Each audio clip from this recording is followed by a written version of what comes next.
Болить горло? Спробуй Зіпелор Льодяник.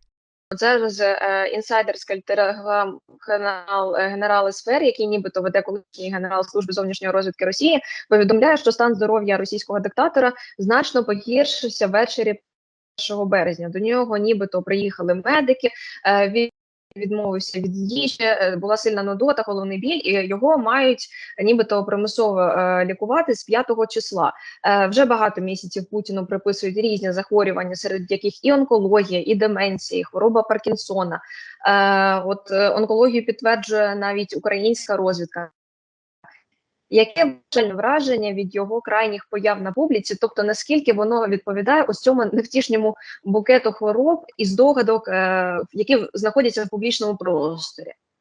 Ну, дивіться, я ж довго стежу за Путіним, дивлюся про те, як він себе проявляє. І вже десь в серпні, мабуть, вже було дуже помітно, що він не може встояти на місці.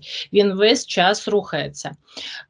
Чому так відбувається? Тому що коли теж нам боляче, ми стояти рівно не можемо. Нам потрібні хоч якісь рухи, щоб ми трохи м'язи перенапружували.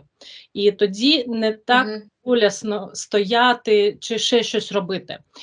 Тремтіння рук, які ми помітили ще дуже давно, так, це може бути і про Паркінсон, це може бути також про те, що він дуже напружений і напруга виходить через руки. Він навіть келих тримає дуже міцно, в одному з відео там можна побачити, не так, як келих тримають 2-3 пальцями, а дуже міцно тримає. Пам'ятаєте відео, де він тримається за стіл, за стілець навіть, так, щоб уняти це тремтіння. І ми бачимо, що в нього навіть рухи такі стали, знаєте, такі більш зажаті. З останніх відео, які я бачила у січні, у лютому, він на промові розповідає, він теж тримається за стойкою, біля якої він стоїть, і теж весь час то з одного боку перетинається на інший бок, як перекатується трошки. Але це не дуже помітно, тому що там, знаєте, як виступи, ти можеш рухатись, як тобі подобається. Ось, але з мого досвіду я працювала з онкохворими, і там дуже помітно стає, коли людина дуже хворіє, вона худне дуже швидко. І якщо подивитися в динаміці, то ми можемо побачити, що він як зсихається. І обличчя зсихається. Ми ж пам'ятаємо, що в нього таке кругле обличчя, де дуже багато всього зроблено, а зараз воно потрохи зсихається. Я звернула увагу на руки, які теж стали такі більш сухими.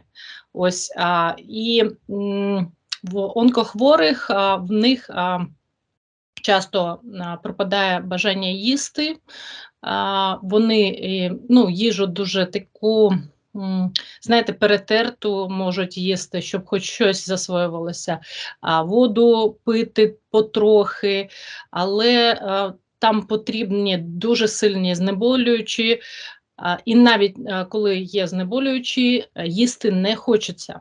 Взагалі нема бажання. І така кожа стає дрябла, сіра, така, знаєте, є відчуття, що вона навіть стає прозрачною.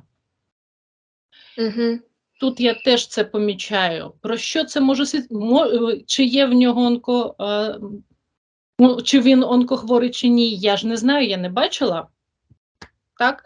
Але такі вторічні признаки кажуть про те, що там є дуже сильне захворювання і йому складно. Хоча він тримається і йому ж потрібно казати, що ми всі молодці. Да, це правда. Ну, от і на підтвердження ваших слів, то в медіа ж часто говорять про те, що він усамітнюється, не виходить там якось навіть для того, щоб поїсти своїм найближчим оточенням, що він постійно на самоті перебуває. І, до речі, ще одна річ, яку я помітила, коли так само переглядала відео з ним, що він постійно кашляє, що на зверненні до федеральних зборів, що на зверненні до Нового року, хоча ми ж розуміємо, що ці новорічні звернення, вони переписуються, записуються, там все можна виставити, переписати сценарій, таке інше. І вибрали найкращі кадри, вочевидь, але там все одно він бухикає. Це не перше, коли ми таке помічаємо. Про що це може свідчити? Коли організм вже заслаблений, а ми ж пам'ятаємо, що він не молода людина, так? Тобто він вже у віці, дідусь такий, я би сказала так, імунна система вже не так гарно працює. І якщо є захворювання, будь-яке, навіть там респіраторне якесь захворювання, його складно вилікувати. І воно може занурюватись всередину, а потім дуже довго проявлятися таким бухиканням, кашлем чи ще якось. І це не каже про те, що в нього організм зараз може швидко з чимось впоратись. Це каже про те, що все йде, ну як у старої людини, літньої людини, вже йде до свого такого логічного завершення.